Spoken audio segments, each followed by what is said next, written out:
The joyous news we spread, the wicked old witch at last is dead.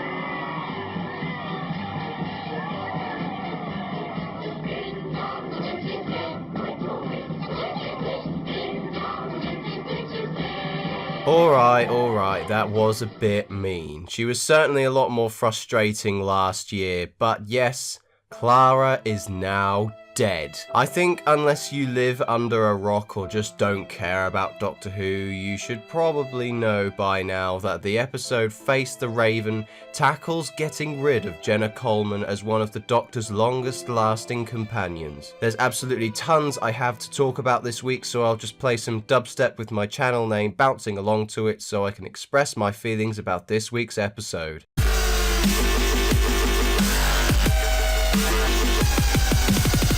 Yeah! After some exciting action outside of the TARDIS that we'll never know about, the TARDIS phone rings. I don't know why the mood immediately shifts here because it could be from anybody. What if old Mrs. Nesbit rang? She's never hurt a fly. I still don't get why he needs a curly cord phone when he has a smartphone anyway. In fact, why does anybody in the world need a home phone anymore? Does anybody that watches my videos still have a home phone? Let me know in the comments if you do or don't, or just ring up Mrs. Nesbit, she still has one. So it turns out that it's Rigsy on the phone, one of the more memorable characters from last year's episode Flatline, who has a tattoo on his bum that he got whilst wasted and walking around London this afternoon. This week's episode was written by Sarah Dollard, who has not written for Doctor Who before and hasn't done a bad job. For somebody that's written for some of my least favourite TV shows, there is some damn good writing at points in this episode. After the titles, we see Rigsy's gone and had a baby, as well as getting the world's first tattoo to make sound effects.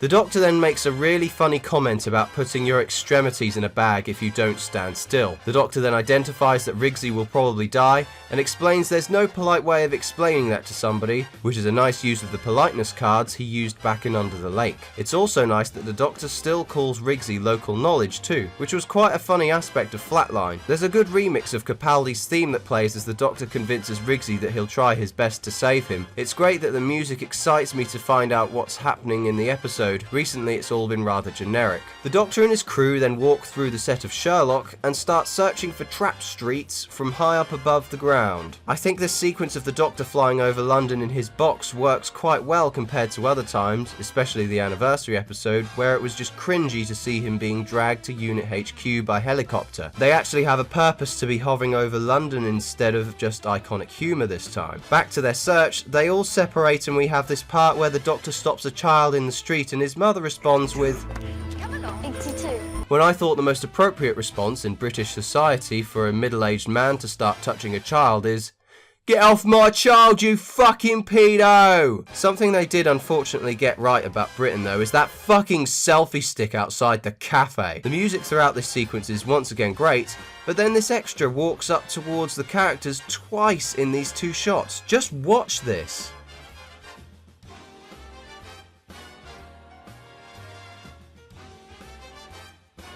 What are you doing, idiot? You even look like you've come on too early. You might be out of focus, but whoever you are, sort it out. You aren't going to get a speaking part just by making the editor's job harder than it already is.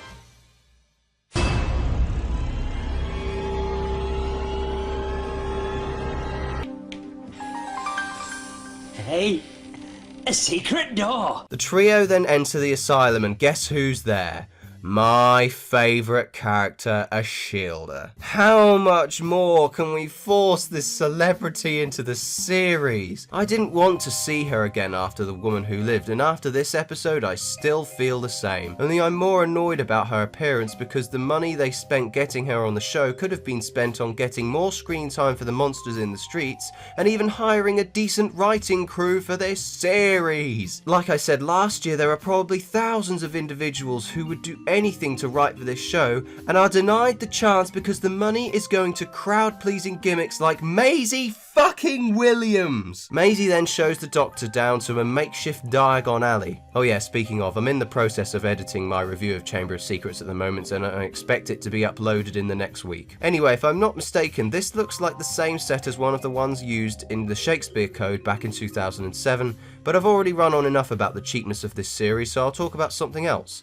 the assumption of guilt and capital punishment. There's a great segment where we first see the corpse, and all the town have to prove Riggsy's guilt is that he was near the corpse when the body was found, yet he's been sentenced to death anyway. This scene shows undertones of anti-death penalty messages, which adds more depth to this episode than we've seen from some other episodes we've had to deal with this series. This great stuff gets even better when we identify what the evil of this episode is capable of. This moment when the man begs for his life just for trying to save his wife is really emotional, and it's really sad the lack of humanity there is within this society. The music once again makes me feel really sad about what's happening, as well as the short-lived performances from these two actors. The ghostly spirit that comes to get the old man looks really impressive for a smog transforming raven. I do think it's unfortunate though that the raven smog couldn't have been something more grotesque, something deformed and hideous to strike a bit more fear into the audience. I've been meaning to bring this up for a while now, but have the showrunners forgotten that this show was renowned for having the hiding behind the sofa effect? To be honest, I think that idea has been forgotten about for the past 5 years, and it's a shame that despite last week's attempts to be more like a horror film, it seems more tame to say the least. Riggsy gets a call from Jen, and for some reason her voice sounds like it's on the other end of a phone, yet the baby sounds like it's down the road from him. Clara then talks to Rump,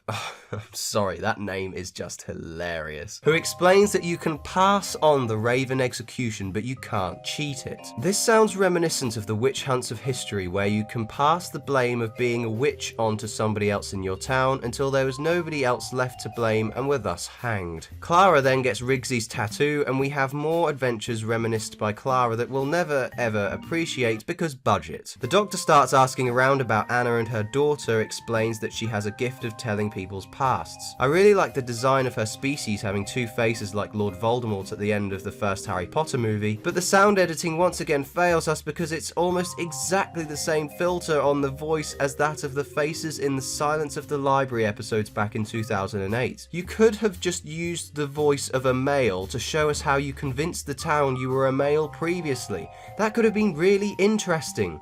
Instead, the producers just put a stupid filter over her voice. Boring. We return to the room we were in earlier, and we find that the mother is alive. Whilst everyone's trying to figure out what on earth is happening, the doctor stupidly slots his TARDIS key into the machine to give Mummy back. Though I'd really like to know how a shielder would know the exact mould of the TARDIS key to create that lock. However, speak of the devil, she shows up explaining that she will send the doctor away to her guidance counsellors so that the streets will be kept at peace. This piques my interest very much considering the ending, but I'll speculate on that when I get there. After some bureaucratic bollocks regarding who is part of deals and who has the chronolock, it appears that Clara is truly fucked. The Raven takes flight, and the music once again brings the scene to life as the doctor starts making demands. Capaldi's performance shines here as passion flares whilst trying to get Clara out of this situation. In fact, I think that her performance stands out in this part too, accompanied by the music of course, but she certainly brings a lot of emotion at this point, which I've been waiting for ages to see. Even their hug was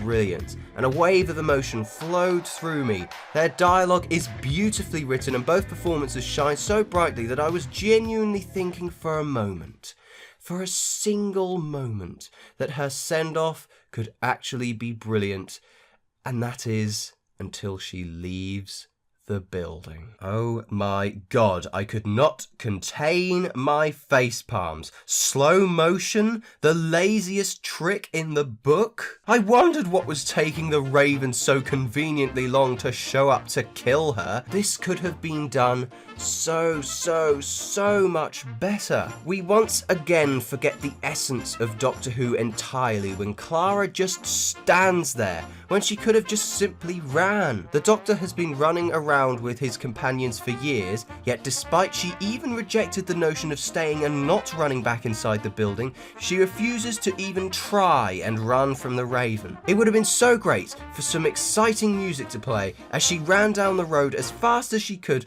truly showing her last ounce of determination before being killed. Does anybody else think that this could have been a more interesting send-off for her? But no, the headstrong, excitable, and reckless Clara Clara just braves up and dies. So much disappointment. Feel free to disagree with me in the comments, but that's my say on Clara's removal from the show. I don't mind that she's not in it anymore, but the huge build-up of emotion that had been established just crumbles under the weight of cringe, slow motion, and then death. I'm not lying when I say that I laughed out loud towards the end of the scene where she opens her mouth times. A shame. An utter shame. But I'm not sure why I'm surprised, really. Maisie then tries to comfort the Doctor and fails miserably, and the Doctor is teleported away to next week's episode. Excellent! All the shit's been put to the side and now I can speculate. Whoop whoop! Now I'm going to guess that this will probably be Dalek and Missy related. I might be entirely wrong, however, it's either that or the hybrid thing we've been seeing all the way through this series. However, it shouldn't be denied that Missy claimed to have an excellent idea at the end of Witches Familiar nearly 2 months ago, so if it's just plain old Daleks, I'm not going to be very happy, but if they bend it into the plot well in a creative way, I might be less likely to turn off the television 10 minutes into next week's episode. So, did it suck?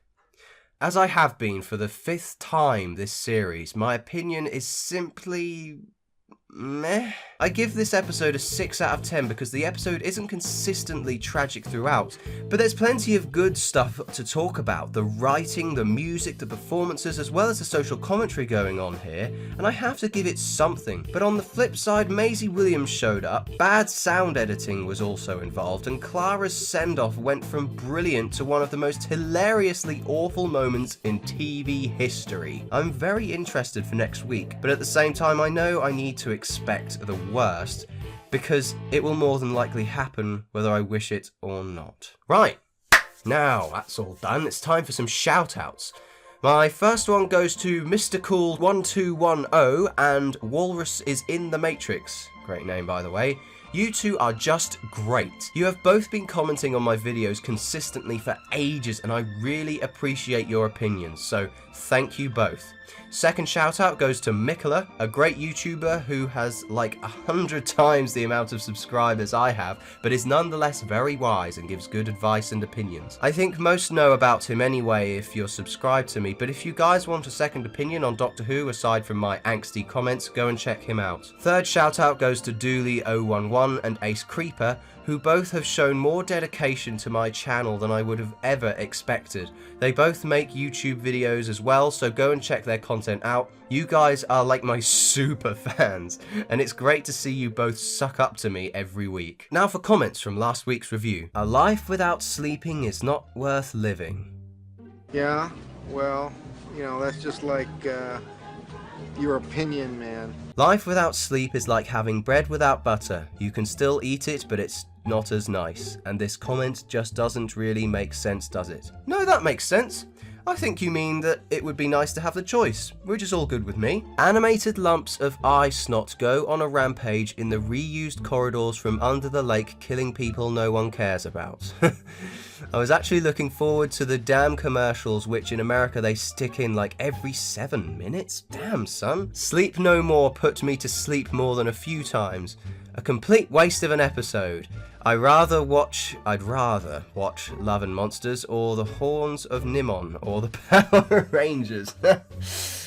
You are right, and you made me laugh. However, if you want to watch iPlayer online, I know that you can download like an addition to your web browser called ZenMate. If you just go to your browser's store, you can download it for free. If you turn it on and go to the UK, you can access iPlayer, no problem, if you're outside of the UK.